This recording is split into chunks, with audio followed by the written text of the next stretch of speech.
What's up, everyone? Andy and Jim from WagerTalk.com. This is the first time that Jim has joined me when we're breaking down fights prior to the event. Jim is always with me on the YouTube channel Takedown Live, where we watch all the UFC events, give our predictions, bets, and live bet wagers. Before we get into the PFL, I do not say this lately.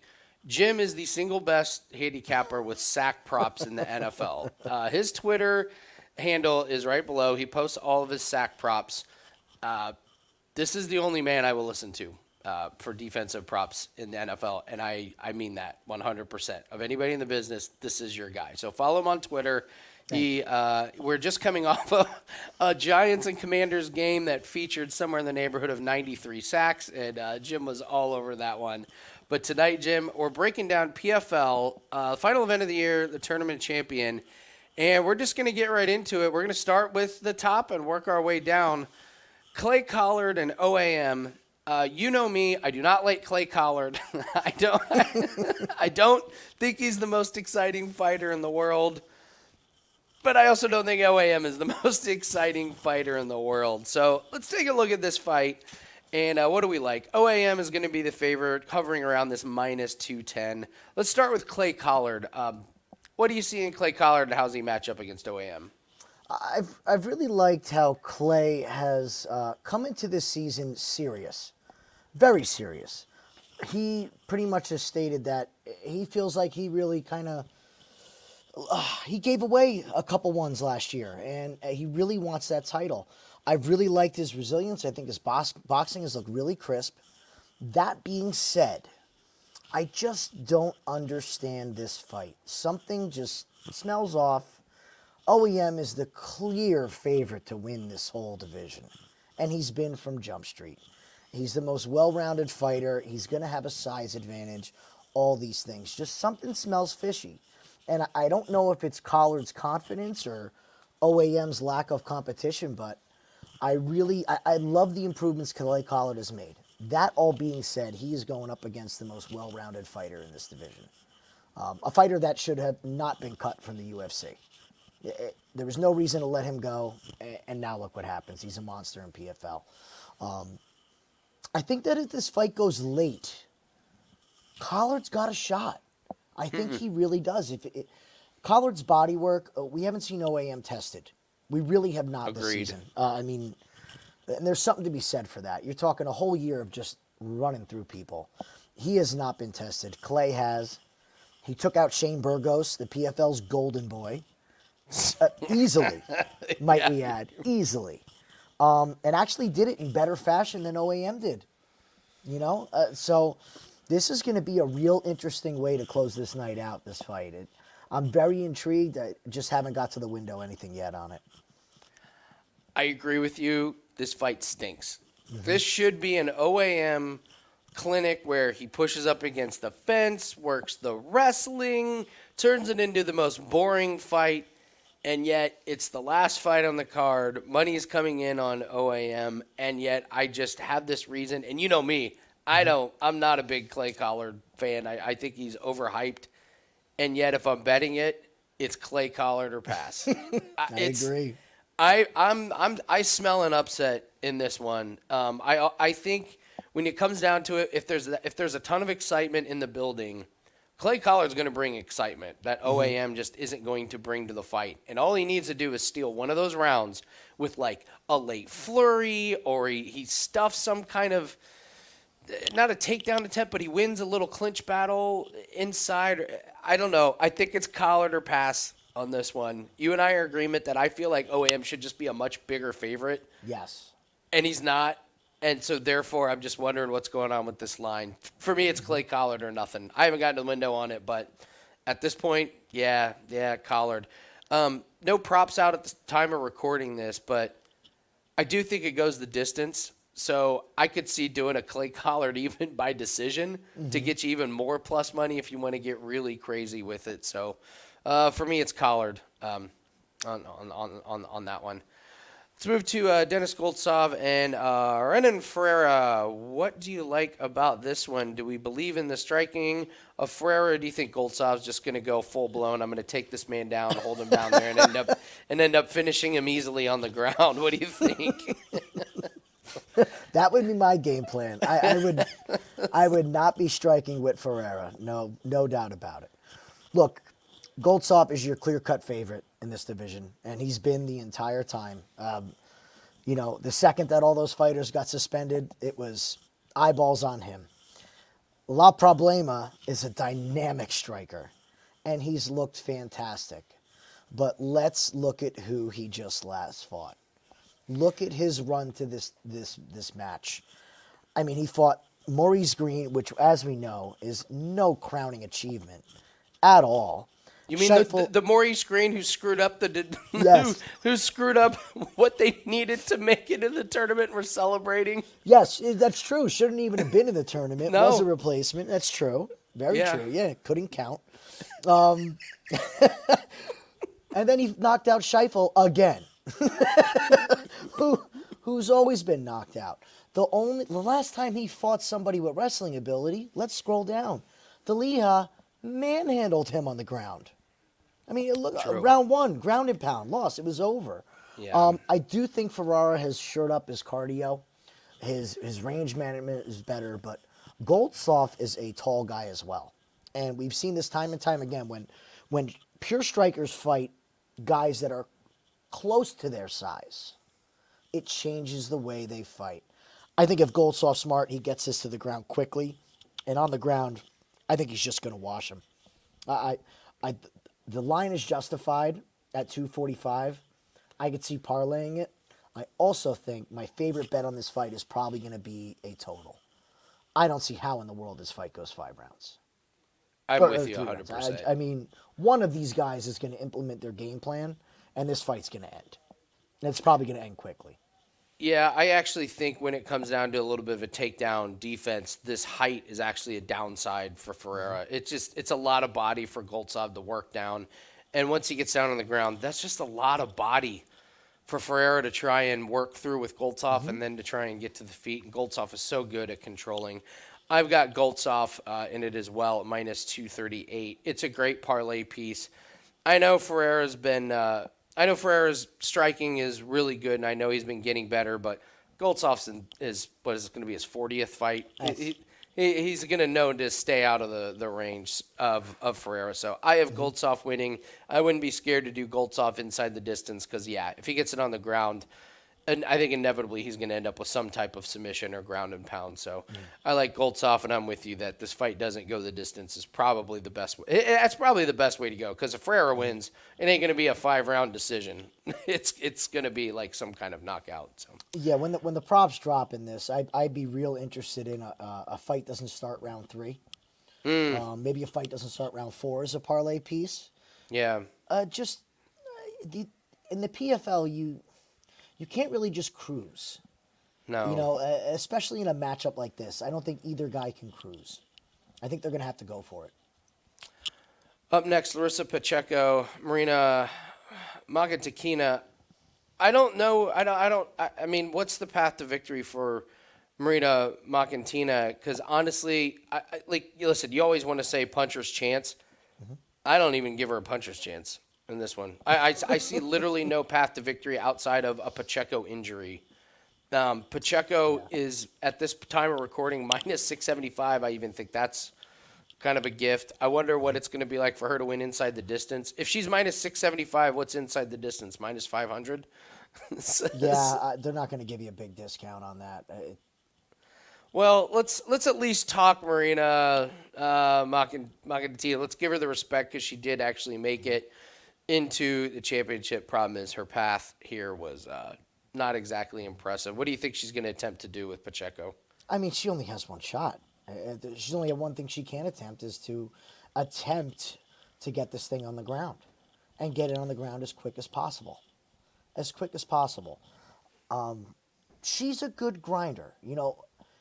It's a shame that the disparity in the PFL women's division is just so great because, Marina's not a bad fighter. But she's just going to be going up against the best. Yeah. The best. I think that she could grind this out. If there's any way that Pacheco cardio rears its ugly head, but it hasn't reared its ugly head since her first fight in this weight class. Since then, she has shored up her fitness, and I don't see her getting tired. Is she going to win a decision? Is it going to go 5? So I'm with you. I'm kind of torn on how she wins this. I don't believe she submits her. The only way, it could just be a greasy decision. Yeah, if Pacheco almost finishes her in round 1, but doesn't quite, and then almost finishes her in round 2, and then maybe Mokhnatkina survives and ends up squeaking through, but that's just the odds of that happening are just very, very few and far between. The Evelyn Martins, decent win there. We both are fans of Evelyn. But I mean, Yoko Higashi is terrible fighter. Amber Leibrock. We're gonna see that one highlight of Amber's head kick, knockout. We're gonna see it forever, even though it wasn't that impressive. And then she gets humbled in there. So, credit Marina. She's done what she had to do, which is make it here. But she's just going up against the beast. And yeah, Larissa Pacheco, I would say, is probably the overwhelming favorite on this card that everyone's going to be now, chasing. If you open up Pacheco, this is what really stood out to me is her fight against Olesnik. I know it's Olena Kolesnik. Yeah. But look, she walked across that ring knowing. I mean, look at these finishes, Andy. 45 seconds, 14 seconds. So in these rematches, especially, Pacheco knows what she's getting into. I mean, it's almost like she's playing this game of one-upping herself. And I think she's really just going to march across the cage, stuff the first 1 or 2 takedowns. We also saw Mokhnatkina have trouble with the leg kicks in the Martins fight.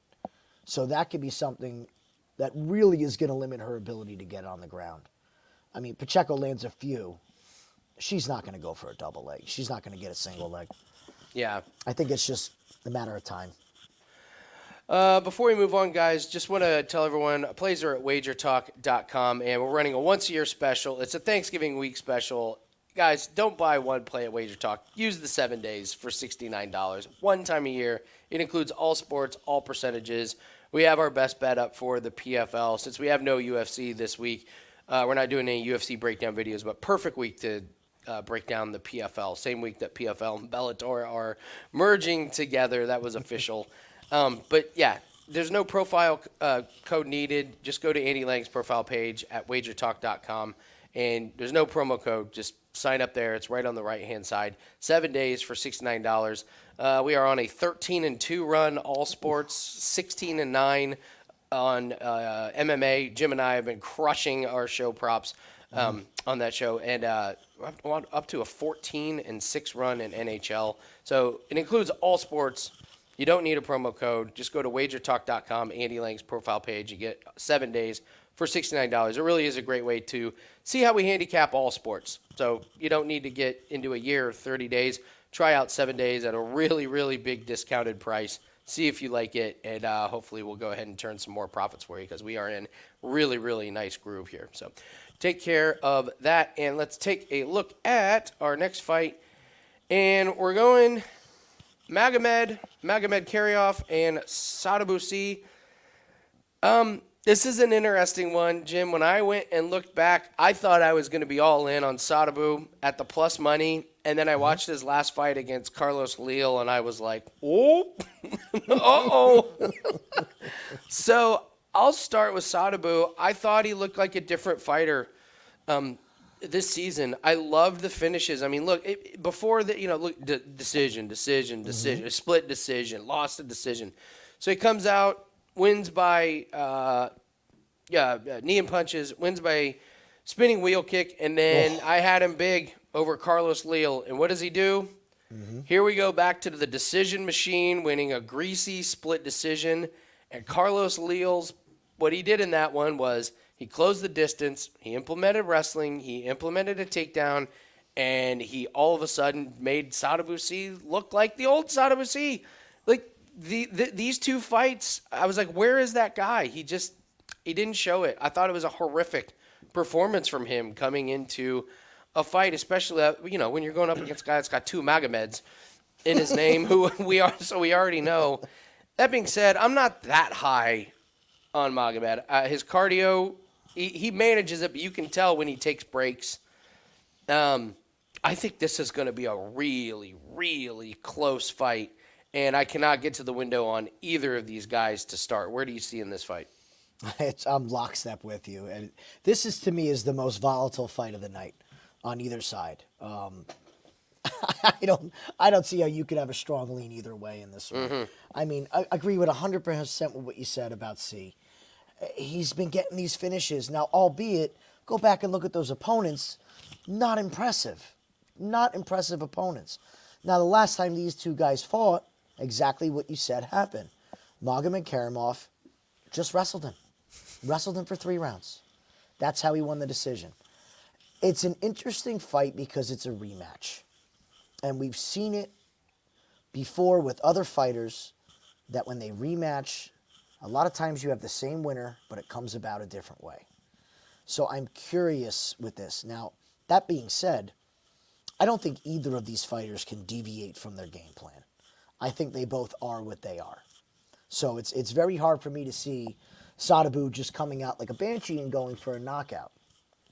That, honestly, to me, I think is maybe his best chance to win this. If he gets wrestled in the first and second round, I just don't see how he comes back. I just don't. I almost feel like he has to end this early.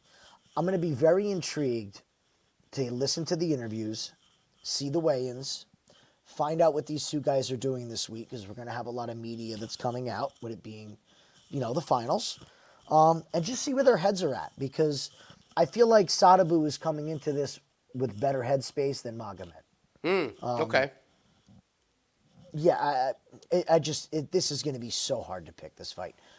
This could be a snooze fest, or this could be a snooze fest, either way. Striking snooze fest or wrestling snooze fest. Pick one. This is a perfect time to just remind everybody, you don't have to bet on every single fight. Jim and I really, really believe in you only need 1 or 2 fights to turn a profit. Sometimes just cashing that one really solid play that you love is the best way to go about it. I will not be involved in this fight. I can tell you that right now. Before the fight starts, I will not be involved in it. Maybe something happens with the live line, but I'm staying away before this fight starts. That's a great lesson that I've had to learn. I agree with you. You do not have to bet, especially on a PFL card. We're talking about non-UFC MMA.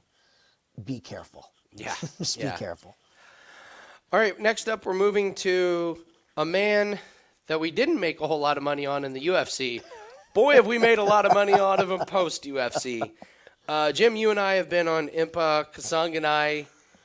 Didn't understand why UFC didn't want to keep him, and he has just thrived. Mm-hmm. I mean, he's just, what else can you say? He's really, really thrived. He goes to Eagle FC, loses a split decision, and then he goes and beats Jared Gooden, and once he makes it into PFL, I believe you and I have cashed on him on every single one. We were just like, why is this former UFC fighter who's still in pretty good shape, at these low odds? And, he gets the win against El Sadi, Corey Hendricks decision. And then, this knockout of Martin Hamlet was just wicked, man. Just absolutely wicked. So, again, I don't understand why the lines haven't. He's less than -200, and I think he smokes Joshua Silveira. You and I are not high on Josh, even though he's 12-1. I think Impa's got the experience. I think Impa's got the dog in him, and I think this sets up so beautifully for Impa to wear down Josh. All he's got to do is survive that first round, in my opinion. And if there's going to be a knockout in the first round, it might be Impa. This isn't like where Josh is the only one. So you have been more on Impa than I have, and you've been really good at predicting Josh Silveira's fight. So what do you see in this matchup? I followed Impa. Well, as soon as I heard Impa was signed to the PFL, it sparked my interest. I think this move to 205 pounds has afforded him the chance to focus more on his skill set than making weight. And I think that's really starting to show.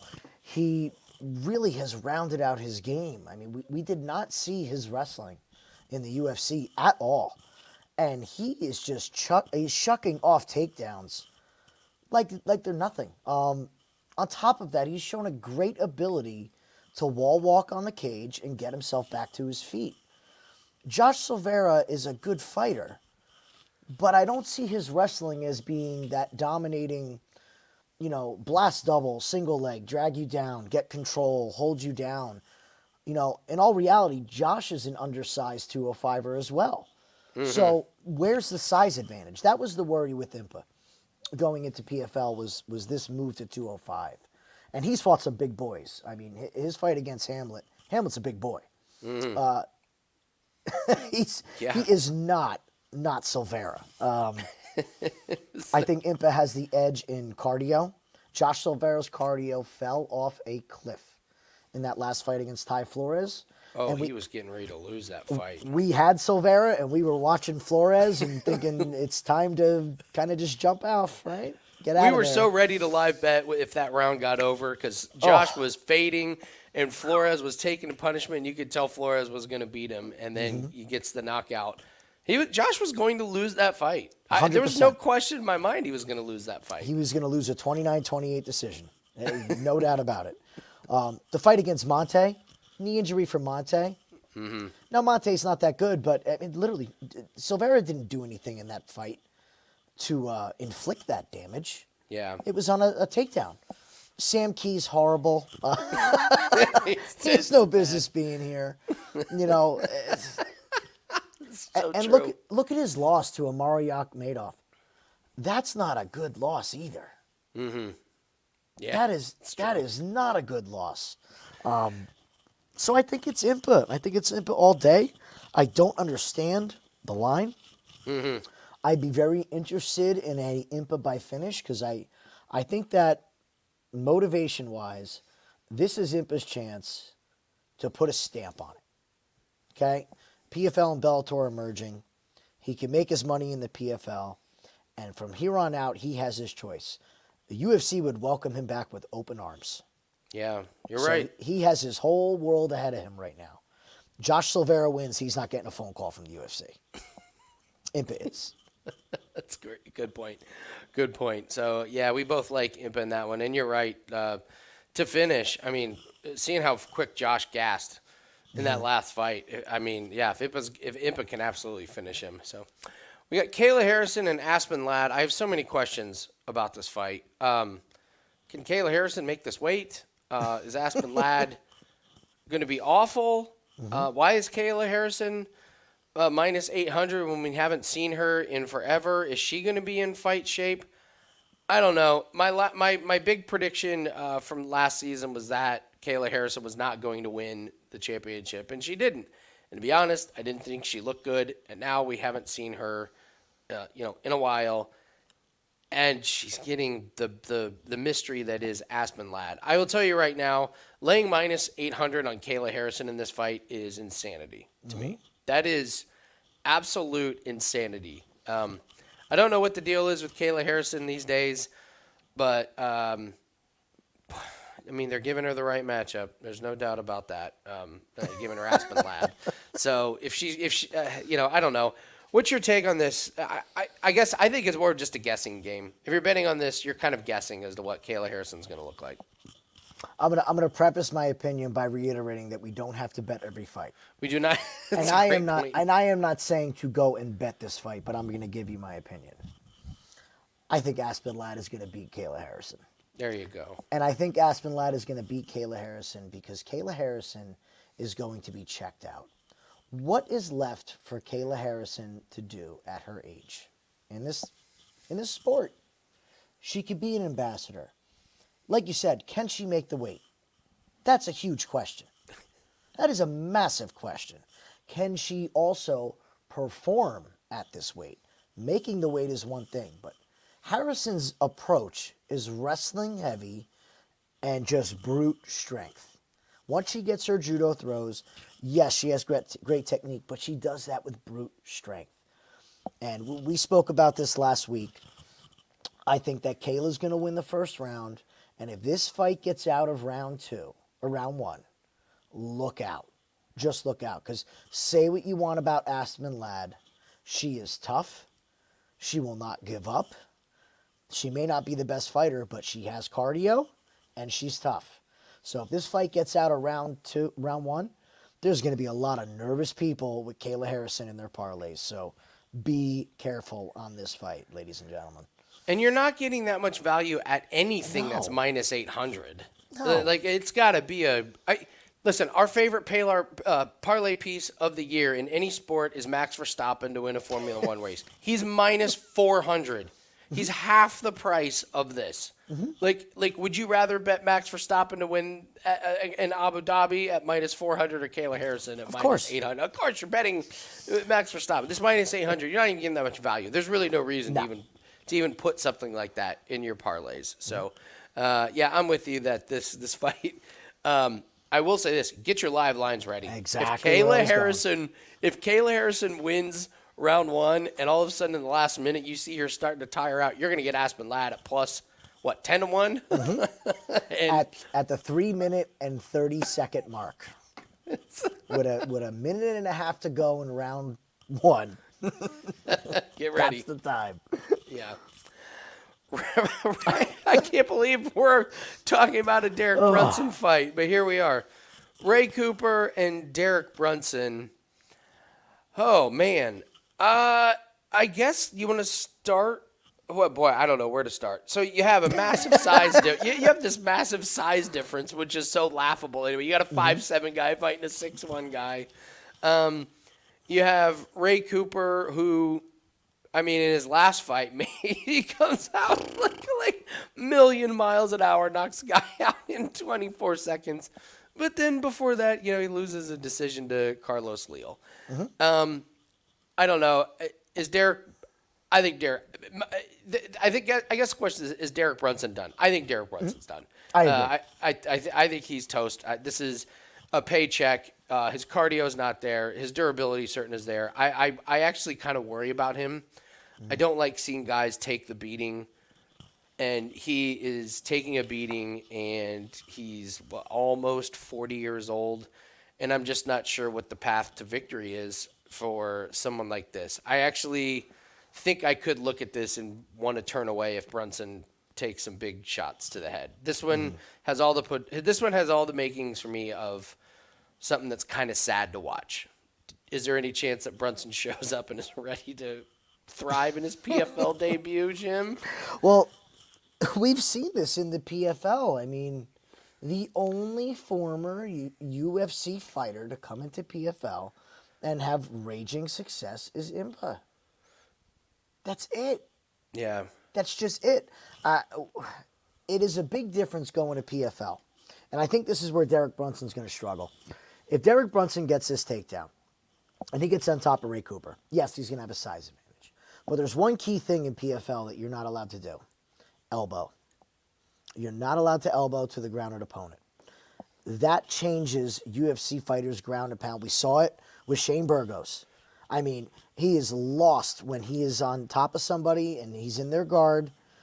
He's just punching the canvas because you're not allowed to turn to that elbow. And it takes a lot of the danger of your ground and pound away. And I believe that that's Derek Brunson's chance to win, is to get a takedown and stay on top. Not superly impressed with Ray Cooper either. No. One thing that he does have, though, is just bone-crunching power. And Derek Brunson, his entire career, still makes the same mistake. He leaves his chin up in the air. Period. You're fighting a power puncher. He's not going to change now. He's 39 years old. Best thing you can do with this fight, in my opinion, take an under. Yeah. Let's look at an early stoppage because I agree. I think it's another failed UFC fighter signing in the PFL. Yeah, I mean, when it goes quick with them. The under is a great way to go because, yeah, if Brunson's going to win, it's got to be in round one. It's got to be in round one. And if Cooper wins, I could absolutely see him catching that chin of Brunson. So, all right, next fight. Another interesting thing at weigh-ins, though. Let's watch weigh-ins for that because, again, big size advantage for Brunson. How's he going to look with the weight cut? You know, when they face off, you're going to see a huge difference. I actually believe you might get some late movement on Brunson. Just because of the size? Face-off. Yes. And they're going to see UFC fighter. We might get a good line. Pinedo versus Braga. Lines are very, very close. Braga is a slight favorite, -130. I would take a little sprinkle on Pinedo. Ooh. Yeah, I would. This fight is really funny because who was Pinedo's last win? Bubba Jenkins. Who was Braga's last win? Chris Wade. And guess who fights next? So. You listen, congratulations to them for making it. Braga, he knocks out Marlon Moraes. Easiest bet of the season, by the way, everybody. A plus money on Braga by knockout was the best bet of the season. Against Marlon Moraes. You're right. So piece of cake. I think Pinedo's got a little bit more pep in his punches. I loved the way that he performed against Bubba Jenkins because I think Bubba Jenkins actually beats Chris Wade. And I was impressed with Pinedo, and I think if these lines were flipped, I would say I would take a sprinkle on Braga at plus money. I think it's just the price tag in this one. Very, very close fight. I don't think it's high level at all. I think you're going to look at it and not be totally impressed with the skill set of both these guys. But at plus money, Pinedo, I think his striking can do a little bit of damage. What do you think? We didn't speak at all about this fight, and I like Pinedo as well. I really do. Oh, wow. Okay. I really do. Okay. Now, that is contingent on weigh-ins. Because I firmly believe that he won his last fight against Bubba because he didn't make weight. He was massive when they stepped in the cage. And he is going to be massive again in this fight. When these two guys first fought, it went to decision, albeit a close decision. This was not a walk in the park for Braga when he won this fight. If you're these two guys, which one of these two guys is coming in here with more confidence? You think it's Braga or is it Pinedo? Probably Pinedo. I think it's Pinedo. I think he's coming to his own a little bit. I like his power. I like his grit. I think Braga has had a much easier run. Yeah. I think the size is going to come into play. Let's also keep in mind this is a 5-round fight. This is a championship fight. They fought 3. So okay. I'm going to go back and watch this fight again. And I'm just going to take a couple notes in round 3 of what I saw. I don't think I'll get anywhere before the fight. But my suspicion would be that if this fight goes deep, I think that Pinedo is going to take over in the striking. I haven't seen the offensive wrestling from Braga to think that when he's tired, he is going to take Pinedo down and control him. I think Pinedo is going to make him work and make him work. And nobody's made Braga really work yet. They really haven't. Okay. So I like Pinedo to get his revenge. I think he takes it. Biagio, Ali Walsh, and Lopez, we do not have any lines on the domestic book, so I don't really want to break it down. On the offshores, I've made money betting on Walsh. I think he's the real deal, but I think they're doing the right thing with him, kind of moving him along slow. So he's just one of those guys that he's legit. I mean, when you watch his fights, he's a legit fighter with legit striking, with legit cardio, and they've given him nothing but cans recently, but he's done his job, which is not take big punishment, fight very he does what he's supposed to do. Like, okay, you're supposed to knock this guy out. Okay, I went and knocked him out. So so that's kind of where I am with that one. But, again, no lines on the domestic, so we won't break it down. Bubba Jenkins and Chris Wade. Jim, what do you think about this one? I think it's rinse and repeat. It's Bubba Jenkins. It's Bubba Jenkins by decision. Yeah. It's a Chris Wade fight.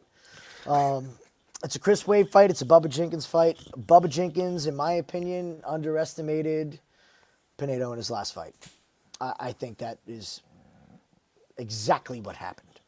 there's no way that he needs to not be in that championship. And he just took it easy in round one, thought the takedown was going to come easy. I question how hard he trained. Yeah. He looked terrible. And we've never seen a cardio fall off from him like there was in that fight. So I have questions about that fight of why he lost it. These two guys do not like each other. No. They've made it very well known. And this is quite the grudge match. This is the rematch that nobody wanted, but we're getting it. Okay, we're getting it. I think it's going to be Bubba by decision. I think you could take it over in this fight. I don't see the finishing ability from Wade. And I think that's the only way that you beat Bubba Jenkins. I think at this level in his career, he wins a decision 9 times out of 10, no matter who he's fighting. So if you can't finish him, I think you're in trouble. Look at his past 2 losses. They're by finish. Yeah. Every other fight that went the distance, he wins. Mm-hmm.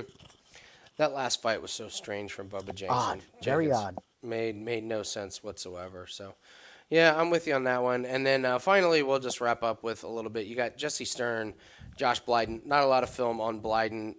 Jesse Stirn. Really good cardio. I would say that's his best strength. Looks like striking is okay. Doesn't look like he's got a ton of power. His wrestling seems to be a strong suit with his ground game. Again, Blyden, you just haven't seen a whole lot from. I can't find a whole lot of film on him. Hasn't fought in a while. But the last fight I could find of him was from 2018. Yikes. So with something like this, it's a stay away. But if I am playing it, it's Stirn. But again, Jim, what's the most valuable lesson we've learned from tonight? You don't have to bet on every single fight. So, any strong opinion on this one? I don't have I wouldn't say it's a strong opinion. Let's put it this way. I was tallying up the red flags in this fight, and I have way more red flags on Josh than I do Jesse. Okay. So I wasn't necessarily looking for skills. I was looking for lack thereof. So where I landed was that, Josh is 36 years old, and he's 36 years old at 145 pounds. Okay. Those are tough divisions to be that age. I mean, that's the age, 135, 145. When you get up that old, that's when we start watching those fights and we want to turn away. And it's a shame to see these great fighters be fighting that late and getting knocked out. Marlon Moraes, Frankie Edgar. Yeah. At that low weight class, it is tough. His inactivity is a giant red flag. Yes. If you had to ask me who's more committed to MMA, it's Jesse Stirn. Jesse Stirn has a greater level of competition. He has more fights. I mean, Josh is 9-2, and he's 36 years old. Where's he been? What's he been doing? Are you really committed? I think this is kind of thrown out there to be an exciting way to start this card. An under could be an interesting way in this. I'm going to do a little more research. I think there's going to be such a lack of defensive skill in this that I think somebody's going to get caught. I love it. Yeah, take the under on Jesse Stirn. Here you go. Just go all in on the first fight. If it loses, all in. You're done for the night. If it wins, you're still done for the night. Now you can just enjoy it for the rest of the night. Love it. Always next season. Love it. So can we just touch on that Wu fight for a second? Yeah, sure, absolutely. So, I don't see lines on the domestic books. Did they pull it? Okay. Yeah, okay. Don't see it. So that's why I wasn't going to bring it. What do you think, though? If they pop up again, what do you think? I'm really unimpressed with Wu. Yeah. I went down his resume, and Phil has some notable fighters. I'm not going to say that they're great fighters that he's fought, but we've heard of these guys before. I don't know what Wu's been doing or where he's been doing it, but a really WOTD Enter the Dragon 9 loses in Uriah Faber. Mm-hmm. And look at the vaunted Colorado Combat Club loses to a 2-1 fighter. Yeah. Look at the records of these guys. I mean, these are these are bingo hall fights. So when's that Bellator fight? That was back in like 2009 or something. Yeah, see like Phil a little bit. I could see that one. Yeah. I could just see this being kind of like a builder for next season. Yeah, we've heard of CFFC. We know that one. I mean, this guy, he did fight on Contender Series in 2019. Yeah. Split decision loss. Boy, think about that. If one judge goes the other way, his career is different. Yeah. So totally different. That might be a good one. We'll see if lines come out on this one. If it does, we're gonna fade Wu. So it's a great take by you. I didn't even think about it because I don't see lines on the domestics. We try and stick to those. So good stuff. So, all right, guys. So PFL looks like it's going to be on Friday. Guys, please hit the like button and leave us a comment. Tell us your best bet for it's an interesting card. Tell us what you're going to do on this one, and don't forget to take advantage of the Thanksgiving week special. 7 days, $69.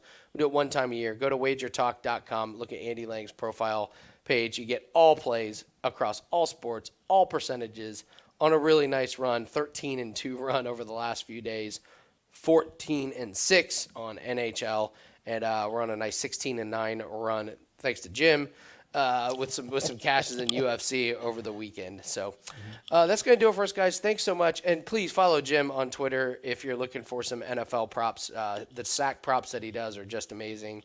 He knows these offensive lines and defensive lines inside and out. It is truly fantastic. So congratulations on your success, Jim, on sack props and in MMA. So let's finish out PFL with another winning night. Thanks for joining us. Good luck on all your bets, and we'll see everyone next video. Take care, guys.